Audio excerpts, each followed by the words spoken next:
The first time I saw her wearing my mother's necklace, I knew she'd stolen more than jewelry.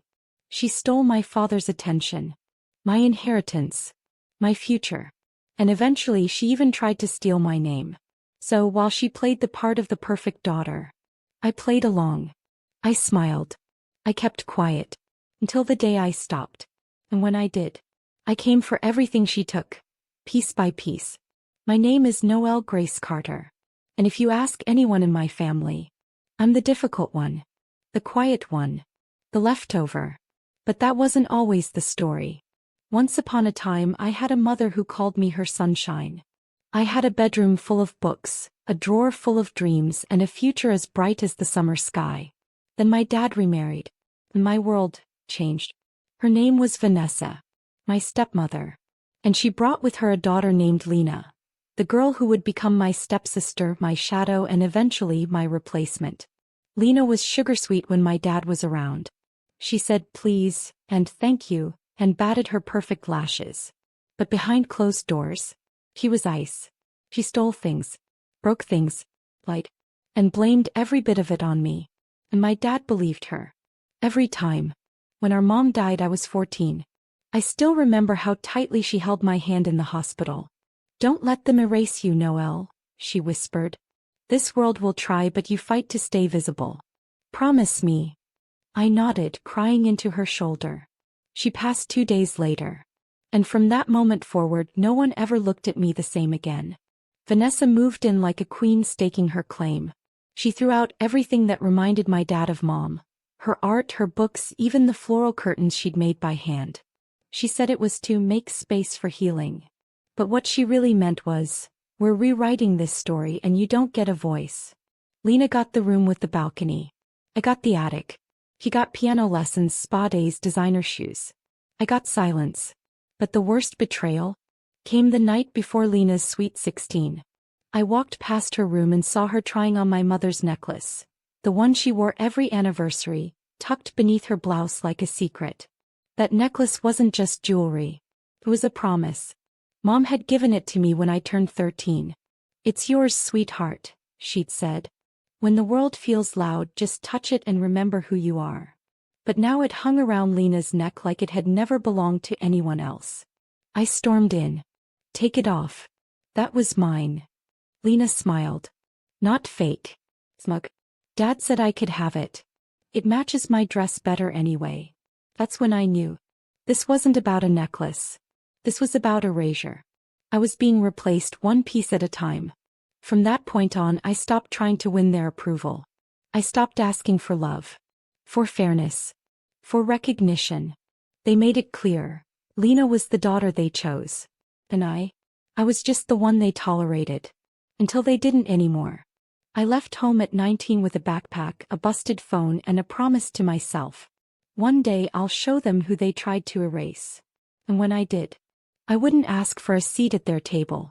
I'd build my own, and take everything they tried to hand to her. People don't always break in loud, dramatic ways. Sometimes, they break silently. Little fractures forming beneath the surface until one day they just stop hoping. Stop dreaming. That's what happened to me after Lena took everything. First it was the necklace. Then it was my mother's photo albums. My bedroom. My spot at the dinner table. Then, my father. He used to make pancakes every Sunday. He'd call me pumpkin and ruffle my hair. But now he only looked at Lena with that warmth. He posted photos of her school awards. Bragged about her piano recitals. Me. I became invisible. At first I thought maybe I just wasn't trying hard enough. So I worked harder. Got straight A's. Took care of the house. Bit my tongue when Lena accidentally ruined my things. But nothing changed. If Lena cried, I got blamed. If Lena failed, I was the distraction. If Lena lied, I was the one who needed to be more understanding. The final straw came the day of college applications. I'd saved every penny from my part-time job to cover application fees. My dream was to go to Emerson College, for creative writing. I filled out everything myself. Submitted it early. Poured my whole soul into that personal essay. But weeks passed. And I heard nothing. No email. No letter. Then one night I checked the shared family computer and found it. An email from Emerson, sent weeks ago. Congratulations, Noel Carter. You've been accepted. It had been opened and deleted. I stared at the screen, shaking. And just as I was about to stand, Lena walked in behind me. Oops, she said casually. I guess the spam folder ate it. That school wasn't right for you anyway. I couldn't breathe. She didn't even flinch. Didn't apologize. Just smiled and walked out. I didn't confront my dad. Because deep down I already knew what he'd say. Lena's under a lot of pressure. Don't be dramatic. It's just a school, Noelle. Well, it wasn't just a school. It was my future. And she took it just like everything else. So I let go. Of them. Of that house. Of waiting to be chosen. I took my rejection and turned it into survival. I enrolled at a community college. Lived in a shared apartment with 3 other girls. Worked 2 jobs.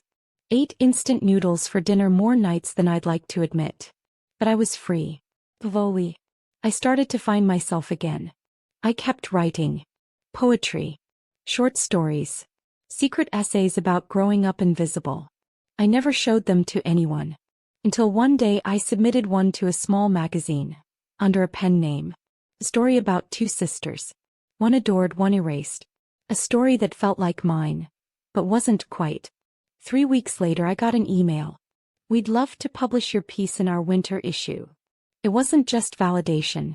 It was the first crack in the wall they'd built around me. Meanwhile, Lena's world got shinier. She made the dean's list. Got a social media following. Started dating the son of a local politician. Vanessa posted pictures of her like she was royalty. And my dad? He told people Lena was his pride and joy. People asked him about his only daughter. He never corrected them. I kept tabs from a distance. Not out of jealousy. Out of curiosity. I needed to see where the life meant for me had gone. And how she wore it like a costume stitched together with other people's pieces. But what they didn't know. While they were performing, I was building. 1 published piece turned into 2. 2 turned into a portfolio. And that portfolio? It landed on the desk of a well-known editor in New York City who sent me a message that changed everything. I don't know who you are, but your voice is unforgettable. If you ever want to write a book, we should talk. I was stunned. Me. Noelle Carter. The girl who slept in an attic and cried into pillowcases. Was being seen. Not because of my last name. Not because of a stepmother's lies. But because of my truth. And for the first time in my life, I realized I didn't want my old life back. I wanted something bigger. And I was finally ready to take it. People talk about success like it happens in big shiny moments. But mine didn't. Mine happened at 2 a.m. In the corner of a tiny apartment I shared with 3 other girls. Laptop glowing. Fingers numb. Bank account nearly empty. I wrote in silence. Worked in shadows. And rebuilt a version of myself they never thought could exist. Not Noelle, the problem child. Not the invisible one. Just me. The writer. The woman. The survivor. My book deal came faster than I expected. A collection of essays, told through the eyes of women who had been silenced. Forgotten. Betrayed. It wasn't just personal. It was raw. The kind of words that cut because they're honest. And when it hit shelves, something wild happened. People listened. I started getting messages. Women who said they cried reading it. Daughters who said they saw themselves in every line. Even strangers who had never experienced betrayal, but felt changed by the truth of it.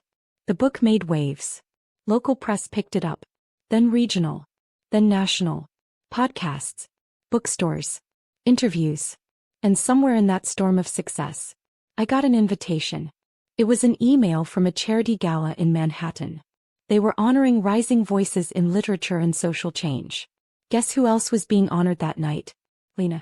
Now a publicist for a fashion startup. One that had recently gone viral for a female empowerment campaign. I laughed out loud when I saw her name on the invite. Empowerment, huh? From the girl who once deleted my future? But something in me stilled. This wasn't just fate. This was a chance.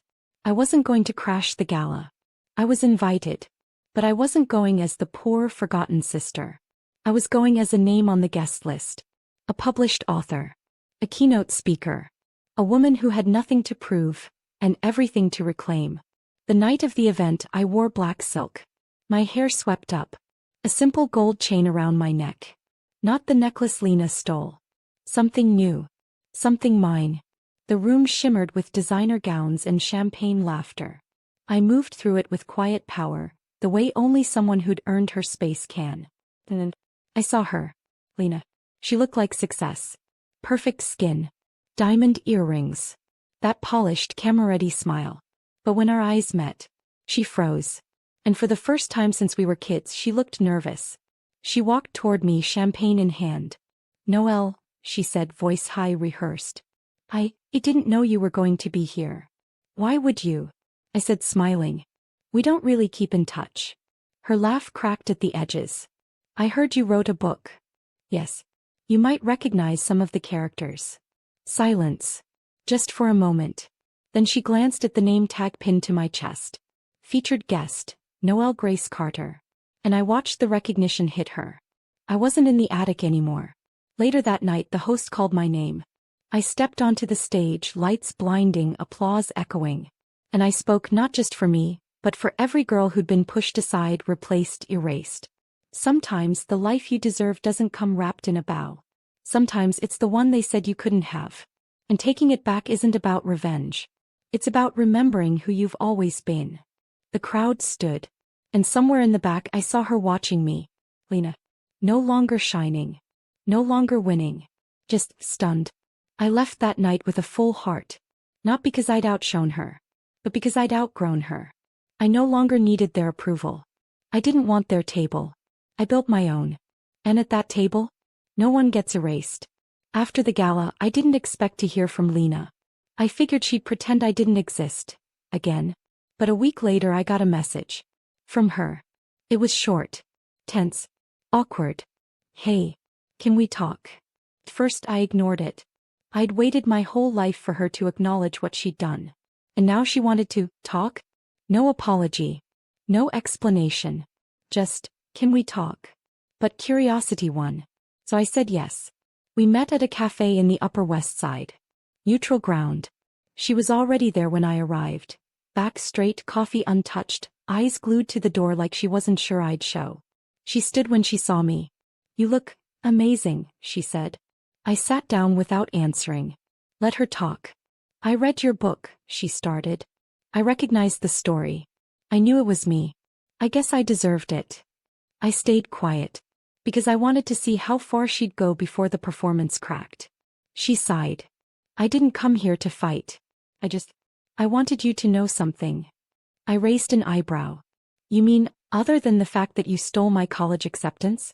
My inheritance? My entire relationship with our father?" Her face paled. "I was young, Noelle. I didn't know what I was doing." "No, Lena. You did. You just didn't care." Silence. She blinked. Swallowed. Then she said something that shifted everything. "I wanted your life. Not because I hated you, but because it felt like you were loved differently. Your mom actually saw you. She just managed me." I froze. She continued. "Vanessa was never like your mom. She dressed me up, paraded me around, but I was never enough for her. So when she married your dad and suddenly I had this shiny new sister with real love, I panicked. I thought if I could just have what you had, your necklace, your college spot, even your bedroom, I could finally feel like I belonged. It should have made me feel better. But it didn't. Because pain is pain. And explanation isn't redemption." "So what now?" I asked. She looked down at her hands. "I'm not here to beg for forgiveness. I just wanted you to know, my perfect life isn't perfect. It never was." Then she looked up. Eyes red. "I'm getting divorced. The startup's collapsing. And Vanessa? She's moved on to another family. Another daughter." That hit me. The same woman who pushed me out did it again. To her own. I sat back trying to find words. Lena reached into her purse and pulled out a small box. My stomach dropped. She slid it across the table. I opened it slowly. The necklace. My mother's. Polished. Untangled. Gently placed on blue velvet. "It's yours," she said quietly. "It always was. I don't want to hold on to something I stole. I don't deserve to. And just like that, the past opened again. All those years of feeling invisible, forgotten, rewritten. And now, she was returning the first thing she ever took. I didn't thank her. Not right away. Because forgiveness isn't something you hand out like coffee change. But I looked her in the eyes and said, I hope you find peace. I really do. But I already have mine. Then I stood up, necklace in hand, and walked away. Not out of spite, but out of strength. That night I sat alone in my apartment. Lit a candle. Put on soft music. And I opened the box again. For a moment I just stared at it. The necklace sparkled like a memory that finally found its way home. And as I clasped it around my neck, I felt something shift. Not because I needed it, but because it symbolized everything I'd reclaimed. Me. Wearing that necklace again felt like stepping back into my skin. Only this time I wasn't the same girl who once begged to be seen. I didn't need anyone's permission anymore. Not Lena's. Not my father's. Not even the ghost of who I used to be. The book's success opened more doors than I knew how to walk through at first. I was offered a speaking tour, podcast features, even an opportunity to consult for a major streaming network adapting stories about betrayal and forgiveness. For the first time in my life, I was the main character. And the world wasn't just watching, it was listening. One day, I got an email from a local women's center. They were launching a mentorship program for girls aging out of the foster system. They'd read my book. They asked if I'd come speak. Not as a celebrity. Not even as a writer. But as someone who survived betrayal and still found her voice. I said yes. The day I walked into that center, something clicked. I looked around at the girls. Some barely 18, others already mothers, all of them with that quiet hunger in their eyes. The same look I used to have. And I told them the truth. You don't have to wait for someone to choose you. You can choose yourself. And when you do, nothing and no one can unmake the woman you become. Some of them cried. Others clapped. All of them saw me not as a victim, but as proof. A journalist wrote an article titled, Noelle Carter, the girl who was forgotten, and the woman who refused to disappear. That headline traveled. Within days, my inbox filled with stories from other women. Sisters who'd been erased. Daughters disinherited. Wives gaslit. Friends betrayed. And they all said the same thing. Thank you for saying what we couldn't. That was the moment I realized. I hadn't just taken back what was mine. I'd built something that couldn't be stolen. Meanwhile, Lena disappeared from the spotlight. Her company went under. Her marriage ended. Her Instagram stopped posting picture-perfect brunches. But I didn't feel smug. I didn't celebrate her unraveling. Because her downfall was never the point. My rise was. And I'd earned every step of it. Eventually I heard she moved out west. Started over. Quietly. Privately. And maybe, that's what she needed. Maybe she'll finally learn what it's like to build something real. Without lies. Without stealing someone else's pages. As for me, I bought a house. Not big. Not flashy. But mine. Filled with books. Soft lighting. Walls that don't echo with silence. And in my home office, right above my desk, I framed two things. 1. My book's first published cover. 2. And the necklace. Side by side. One made of words. One made of memory. Both forged from pain but carried with pride. I don't need to prove anything to anyone anymore. Because I am no longer the forgotten daughter. Or the shadow sister. I am Noelle Grace Carter. And I know exactly who I am. Some people say revenge is best served cold. But I don't believe that. Because what I wanted was never just revenge. I wanted my life back. And more than that, I wanted to feel whole again. I walk through the world differently now. Not as the girl who was erased, but as the woman who rewrote her story start to finish. I used to lie awake wondering what I could have done differently. Maybe if I smiled more. Maybe if I tried harder. Maybe if I hadn't let Lena get to me. But I don't ask those questions anymore. Because I finally understand. What happened to me wasn't about who I was. It was about the people who chose to overlook me. And their choices? They don't define me. Now I get to choose who I am. I get to stand in rooms where my name is spoken with respect, not confusion. I get to speak for the girls who were never picked, never praised, never protected. And every time I stand on a stage or answer a fan letter or walk into a bookstore and see my name on the shelf, it's proof that I didn't just survive. I rose. Sometimes I think about that little girl in the attic. The one who cried when she realized her stepsister was wearing her mother's necklace. The one who wrote poems in the dark because no one would listen during the day. If I could talk to her now, I'd say, keep going. They may not see you yet, but that doesn't mean you're not brilliant. They may try to steal your light, but baby, your fire was never theirs to hold. A few months ago I spoke at a college graduation. All these bright-eyed students, eager and terrified, stepping into their next chapter. And I told them what I've learned. The world will try to box you in. Tell you who you are, what you deserve, and where you don't belong. Let them talk. And then go build something so true, so bold, so beautiful, that it drowns out every lie they ever told about you. The applause echoed. But what hit me hardest? The faces in that crowd. Because I saw her again. That younger version of me. But this time she was everywhere. In every woman who stood tall after being knocked down. In every daughter who refused to disappear.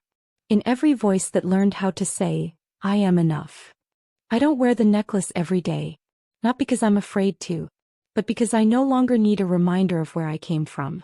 It's in me now. In my spine. In every word I write. In every life I touch. And Lena, I don't hate her. I don't envy her. I don't want to ruin her. Because my power was never in taking her down.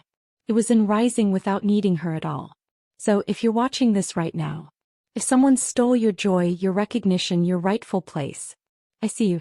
And more importantly, you can take it back. Not through revenge, but through rebirth.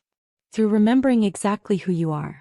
And then living so loudly, so fully, so unapologetically, that they never forget your name again. Have you ever had something stolen that was meant for you? Drop your story in the comments. Someone needs to hear it. Subscribe for more real, raw, and powerful stories of survival, betrayal, and rising higher than they ever imagined. New episodes every week. Let's reclaim what's ours, together.